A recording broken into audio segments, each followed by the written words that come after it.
Coming to you live from City Current Studios in Germantown, Tennessee, it's Stephen Kirkpatrick with Executive Speakers on Speakers. I've got researcher, thinker, and keynote speaker Hannah Ubel on the line today. We're going to talk about empathy, dating advice, and the joys of homeownership. She's amazing, so stick around. It's going to be awesome.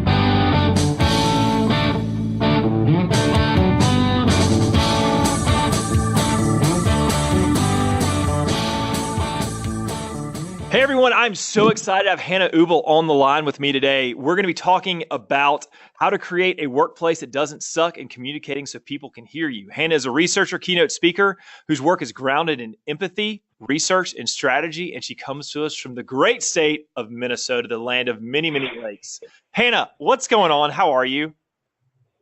I'm great, Stephen. How are you doing? Things are glorious. Do you have snow around you right now? It's still melting, which is so hard to believe, but we're so close to not having snow anymore. I can hardly contain my excitement. So here's the thing, obviously being from the South, whenever we think of Minnesota, even like in May, it's like 30 degrees and snowing.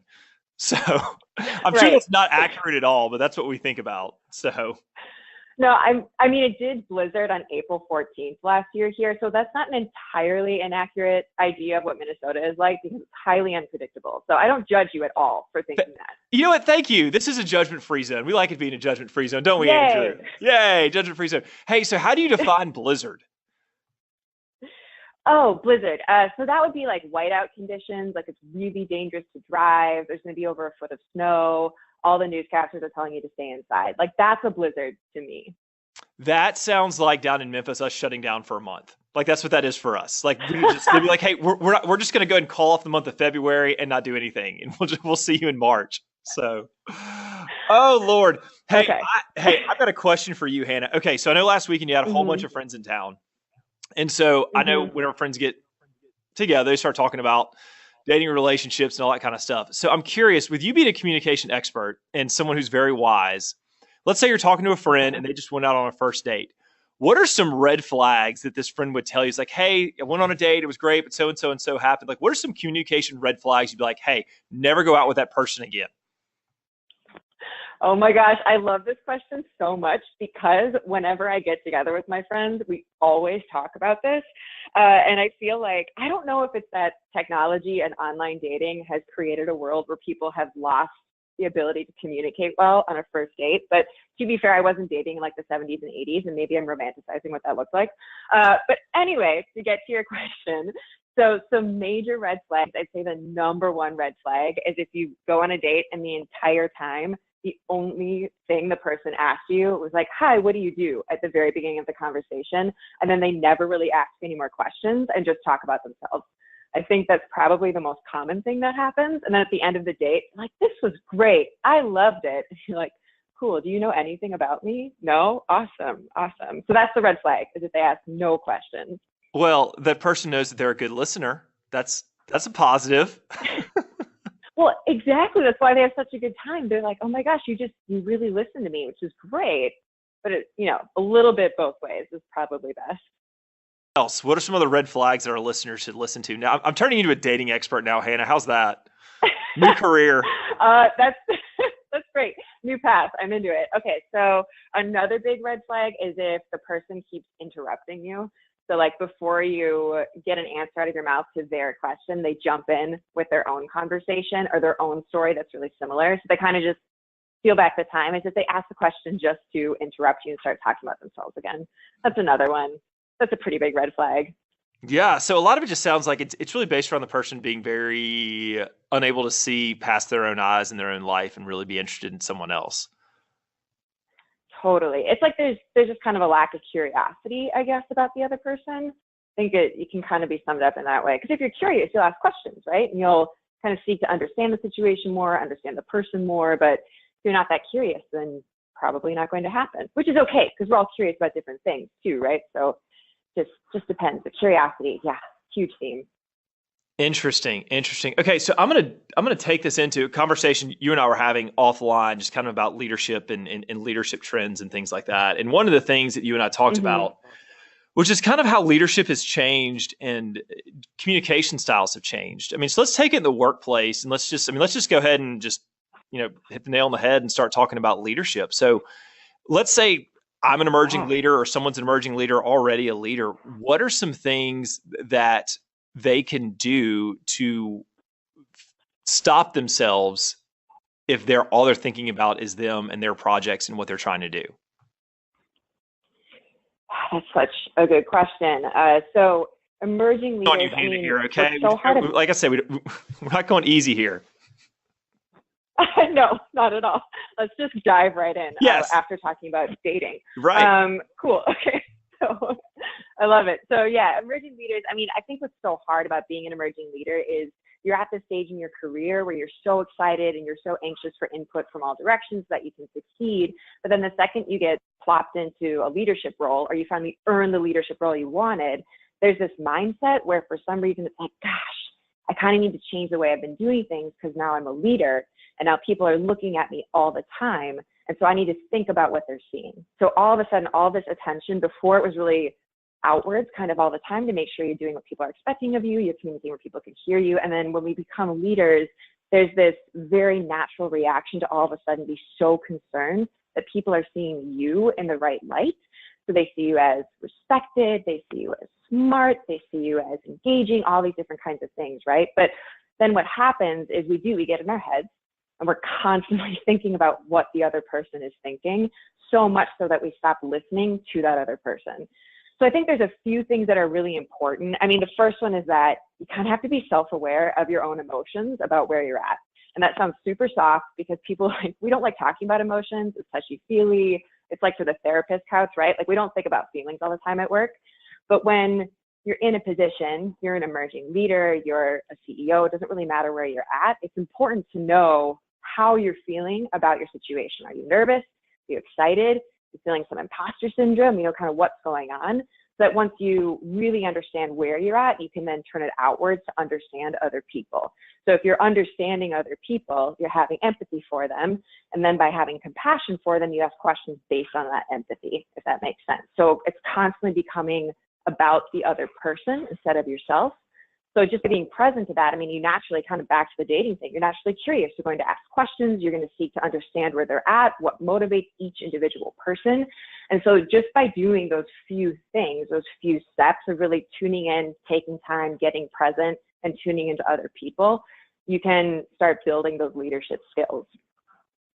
I want to go back to empathy a little bit because, I mean, that's obviously empathy is nothing new. The word's been around for a long time, but I feel like especially in a business environment, right, that's a term that's come up more and more, and people are kind of saying, hey, this is a really important trait to have for leadership. This is a really important trait to have as a company. What do you think started that?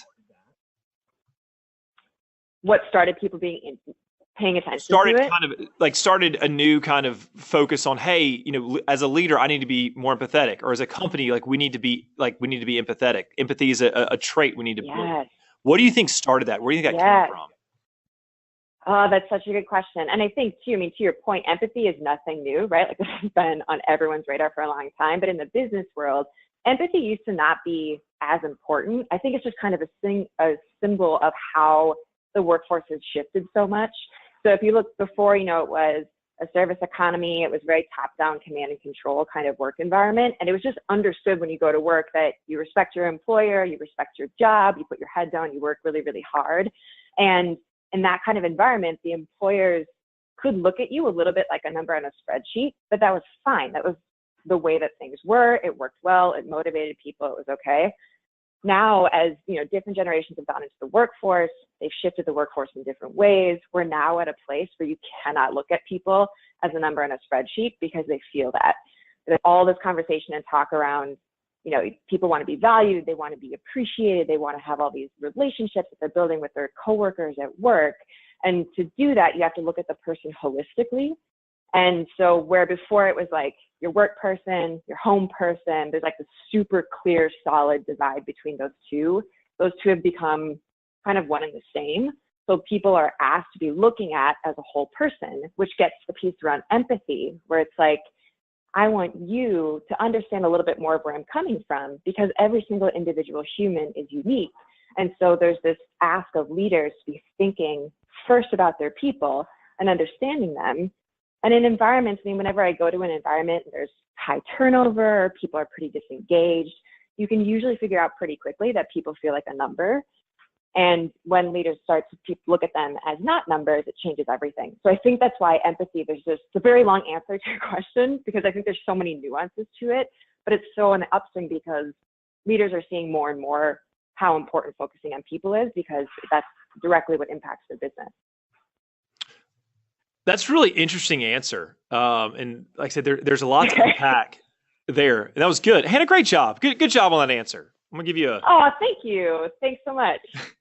Give you an A+ on that answer. So let me flip this on its head a little bit. All right. And let's take a look at it from a leader's perspective. So let's say I'm a leader. I've got, a bunch of direct reports and things like that. Empathy takes time.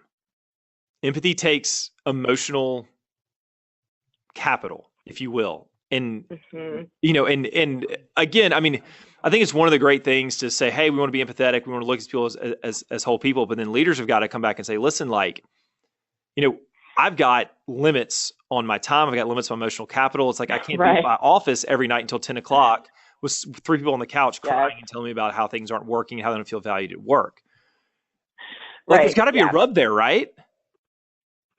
I totally agree with you. But then there's this other part of me where it's like, yes, it definitely takes time. And I mean, I've been in leadership positions before. I've spoken to so many leaders. I know that, you're constantly running. So to sit down with someone and just ask them about where they're at for 10 minutes or 20 minutes, like, oh no, I don't have time for this. But I would argue that taking those 20 minutes and adding some extra buffer to your day or adding some extra time into your schedule just to go check in with people, it's going to save you more time in the long run. Because if you think, that person, if for some reason that they're not listened to, all of a sudden they're going to feel less valued in their work environment, less engaged, less motivated. And then other people are going to spend time trying to figure out how to work with this person.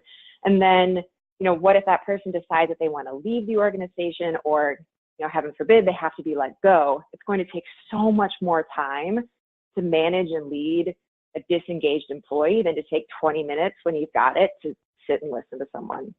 So I think, when I talk to leaders, it's like, I totally get that there's so little time. It's about slowly finding ways to add time into your schedule and make it known to other people that you're adding time into your schedule just to connect with your workforce. So it becomes understood by everyone else. So hopefully if you're in a collaborative, healthy kind of work environment, you can help each other out and leaders can help each other out so they don't keep piling onto one person. So let me ask you this. Whenever you're in a consulting environment with a leader, what kind of boundaries do you recommend them putting on as far as like the listening, the empathy part, as far as just time and just emotional space and things like that? Does that make sense as a question? It does. And so I'll be very honest with you. I bet that there is some place where there has been a lot of scientific research on what's healthy in these kinds of environments. So I don't have like the scientific answer to that. Just go with your gut. What I will say, I'm going to go with my gut. So, and also just kind of base this on the leaders I've spoken to who I think have found a way to make this work and their boundaries. You have to be so clear about what you're willing to share about yourself and not willing to share, because I think that's kind of where it gets in the way too, is like, you want to share with people to show them you're empathizing and you're sympathizing, but there's a lot of people who don't want everyone else that works for them to know everything about them. And that's so fair. So it's just getting comfortable in that zone for when you can relate to someone, when you can't.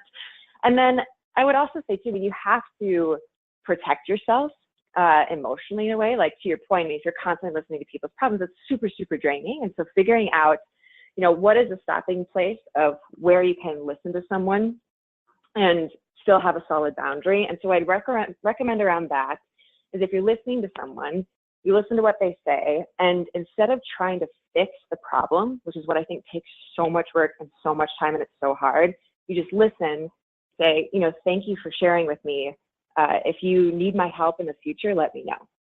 So then you don't have to dig into all their emotions, so it's kind of stacked on you. You don't have to specifically respond to something.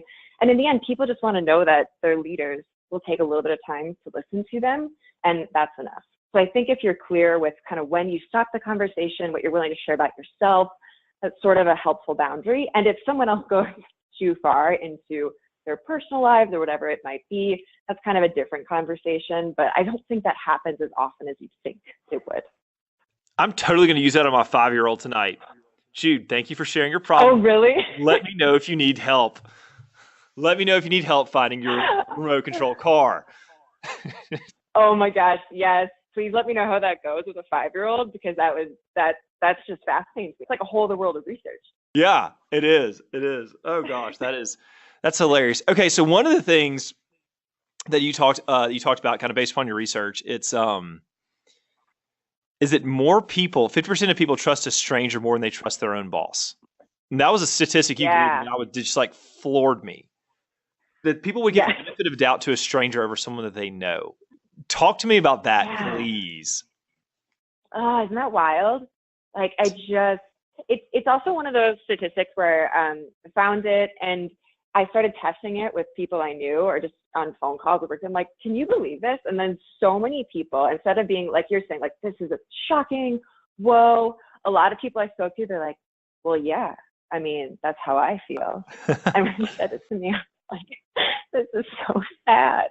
But I think that, I mean, if you dig into it, there's a little bit of understanding and where people are coming from if they trust a stranger, because there's so many great leaders out there who are working really, really hard to build trust with their employees. But sometimes there's these little things that lose that trust. And so people think that they can't speak up or their voices won't be heard.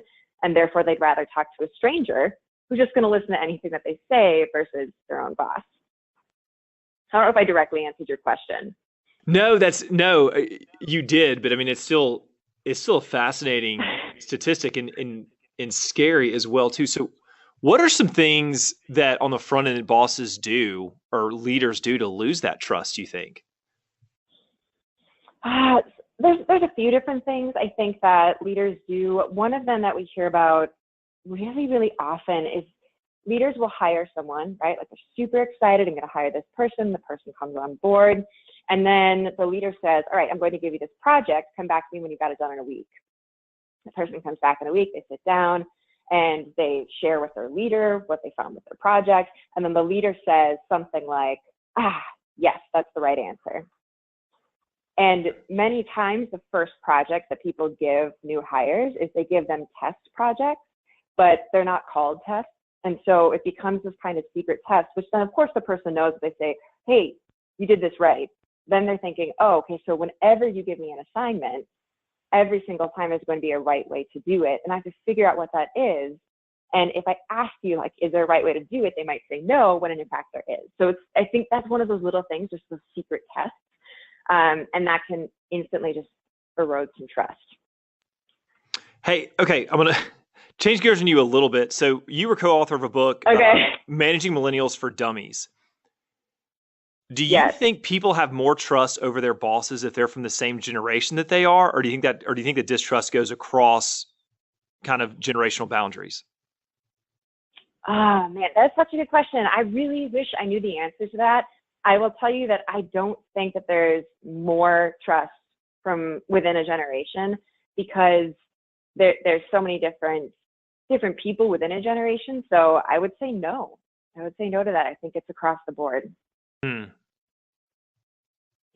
I don't know if I would have said no. I mean, obviously I don't have your breadth of knowledge at all, but like me just sitting here thinking about it, I was like, I wonder if it's a generations thing.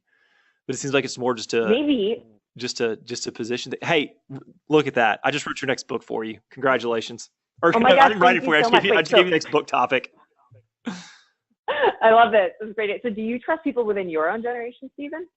More? Hannah, we've talked about this. Okay, this is my show. I ask the questions. All right? It's how this works. Okay. I'm sorry. You answer the questions. You play random questions, and then oh my gosh. Okay, that's a good question. Do I trust people more in my own generation? Wow. Andrew, you know what? I would say I've never thought about it like that before, but I think that one of the things I think for me when it comes to leadership, especially with someone who is who's older than me or from a different generation, I always want to make sure, like, I guess like good experience and success leads to my trust. And also if the person Mm-hmm. is somewhat honest or vulnerable about some of the misfalls, pitfalls, bad decisions they've made. Because I feel like if they're open with me about the bad decisions they've made and they say, hey, I have messed up, this is what I've learned from it, I will trust them because it's like, hey, number one, they're not going to kill me if I make a mistake, and B, this person's got valuable information that I need. So Yes. Yes, that's an amazing answer. I love that so much. all right, Hannah, what's the next question for me? I'm ready to go. What's the next question on the Hannah Eagle show for me? We're going to flip it around. Yeah. Now I'm nervous. I don't have my list of questions. Hey, you know what's funny? I should start doing this. I should have a podcast and just have different people interview me. Just ask different questions about me. Oh, that'd be great. I would do that sometime if you ever need a questioner. Oh, that'd be so great. Interviewer. You know what? It'd be fascinating to find out. Like, you know what I should do? I should have people on the show come back and ask me questions because, like, I cannot imagine stuff they would ask me to get back at me for what I'll ask them. That is a perfect idea. Amazing. Oh, my, hey, did you listen to the podcast I did with Seth Madison? Yeah, I did. Whenever I gave him a hard time about being a finalist on The Bachelorette. Oh my gosh, I was dying at first. I was like, wait, hold on. Was Seth a finalist on The Bachelorette? Like, my brain was moving like that. Oh my gosh, I love that so much. I legitimately got emails from people. It's like, wait, what season was it? I'm going to go back and watch it. I was like, no, oh my gosh. Just a joke. I just had to give Seth a hard time, and it was great. Okay, I love it. Back to Hannah. Let's get back to Hannah. More Hannah time. Right. Legit. People want to hear about you. Okay, so you wrote a really funny blog about your distaste for corporate jargon, which is great. Yeah. So, what I would like for you to do now is for you to talk about the opportunity capital of a statement of work about that blog. So there you go. I don't even know what you just said. You know what? Neither does anyone else, but I sounded smart saying it. That's all that matters. You did. I was like, I need to write down these words so I can look them up later to understand it, and then smile and say yes as you're saying it. I love it. Okay, so why a distaste for corporate jargon? Okay. So corporate jargon, there's a place for it, and I really understand it. But what I found with corporate jargon is that it's used in so many different environments, kind of like what you said. It's like, I sound so smart right now. But by doing that, people don't understand it. And then they can feel imposter syndrome. People can feel like they don't want to speak up. They don't want to ask for clarity. And there was even a study done, and it found that almost half of people, they leave meetings and have no idea what they're supposed to do next. And so I think that corporate jargon kind of leads into that, because if you're saying words that no one understands just to sound smart, or for whatever reason it might be, then people they're really unclear about what they're supposed to do, or they might feel like it's not a good environment for them to speak up because they have no idea what you said. So I could go on and on, but yes, corporate jargon, it is not my favorite thing. I think it alienates too many people. So let me ask you this. Okay, so obviously we have corporate jargon because I think it comes from a good place. It's like, hey, there's certain agreed upon words that we need to say and things that we need to label and say. Totally. Okay. Mm-hmm. So let's say we bring in Hannah Ubel as our consultant, and we say, hey, all right, we're totally guilty of this. Like, we've got so much corporate jargon, and it just goes on and on and on and on. People know what we're talking about. How would you go about changing? Like, I mean, let's just say specific company in Minnesota, of course, because Minnesota is awesome. Mm-hmm. Right. Help us, help us change this communication issue. Help us change kind of our thinking around corporate jargon, how we use it, what words we use, and so we can communicate better. What are some steps you would take to kind of help that company? Yeah, if a company was, ready to tackle their corporate jargon, I think the first step is knowing what exactly is the corporate jargon you're using. Because to your point, some of it is really important. Like, if your clients are only going to hear certain words that are corporate jargon, then you need to use it. Or within your own culture, your own company, everyone has their own lingo and their own words, so that's really important. But I think once you have a list of what the different words are, it's looking at specific ones and saying, okay, could you use another word or another way of discussing this? So that you don't have to use the corporate jargon phrase. So a lot of times, what happens with corporate jargon is we're using some sort of word instead of saying what we actually want to mean. So a really good example might be reinvent the wheel. Okay, people say this a lot. I don't want to reinvent the wheel here. And what that can sound like is, I'm scared of change, and I'm scared that someone's going to come with a lot of change. So we just have to do little tiny innovations. Instead, if you don't want to say reinvent the wheel, you could say, you know what?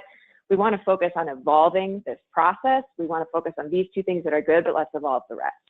And it's just slightly changing the words to be more clear about what you're trying to say. So I'd say first, you need to know what the corporate jargon is. Second, figure out which ones you need to keep. And third, think about how you can restate the corporate jargon you use. And yada, yada, yada, and there you are. That was a Seinfeld reference. Exactly. You watch Seinfeld? No, I was more of a Friends person, so I thought that I could only do one or the other. Oh, wait, I was a boy band generation, and so it was like, right. I didn't watch Seinfeld either, but I watched a rerun. But I totally saw the Friends reference in the blog about pivot. Yes. Thank you. Yes. I love, moving the couch and Ross. My wife and I use that a lot. Yeah. Friends is awesome. Man, I wish I would have known you were a Friends fan. We could have done 3 random questions about Friends. Oh, Hannah. Oh, I could have done so well at that. Oh, maybe. You think you could Maybe. have? I'm being have too big of an ego right now about my Friends trivia. I'm gonna have to have you back on whenever you write your next book, and we'll do Friends trivia or Friends 3 random questions. Oh, yeah. So you'll have to. I'm gonna hold you to that. Hurry up and write your next book, Hannah. No problem. Tomorrow. Got it done. I'll have it done tomorrow. Hey, so last question before we get to the fun part. So you describe yourself as a researcher. What does that mean, Miss Corporate Jargon? Like what does a researcher do? Oh, yes. Okay. So the way I define researcher for me is I have been researching people since I was 8 years old. Embarrassing confession. I used to create quizzes for my friends before they came over when I was in elementary and middle school. And then they would take the quiz and then I would give them some sort of individualized prize based on the quiz. Super embarrassing. But all that to say, when I say I'm a researcher, it means that I've always been. Hannah, hold on. What? No, we're done. We're not talking about it anymore. You can't just glaze over that. There's a lot there that we need to talk about. Hold on. Wait, so okay. So you gave people individualized. I shouldn't have said it. Wait, so you gave people individualized things based upon how they did on the quiz? Well, no, it wasn't a test. It was like, so it would be something like I had blue, orange, and pink Post-its, and somewhere in my quiz that was, of course, modeled on like a Teen Vogue or Teen People or Teen Beat or something like that. And then in there, it'd be like, what's your favorite color? And then I would give them the Post-it of the color that they put in the quiz test thing. Oh, wow. That's so nice. Yeah. Thank you. I'm embarrassed about it though. It's like, wow, that's an interesting way to spend your time as an 8-9-year-old. But I was just that nerdy. I was really into it. You know what? Let's not say nerdy. Let's say thoughtful. Oh, I like that. I was thoughtful. Thank you. Perfect. Now you know my secret. It's a very interesting way of showing that you care, or finding out about people and how to care about them. Okay, so hold on. Yeah. Hey, so on your first dates, you don't give like your first dates quizzes, do you? And then like give them something based upon what they say, do you?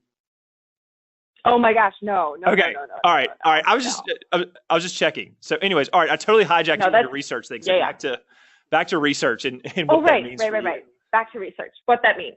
Okay, so I have been researching people by way of qualitative kind of research for most of my career. So a lot of what I do is I take that qualitative research and I pair it with all the other research that exists out there in a certain topic, and then I find the themes within it. So I'm less of a quantitative girl by designing those kinds of surveys. Like I don't do as much research like that, but I do more qualitative and then combine it with all the literature. Interesting. Very cool. Like it keeps you busy and interested in things like that. Oh, very much so, yes. That's cool. All right, Andrew, you ready to go, man? Let's do it. All right, it's time for 3 random questions.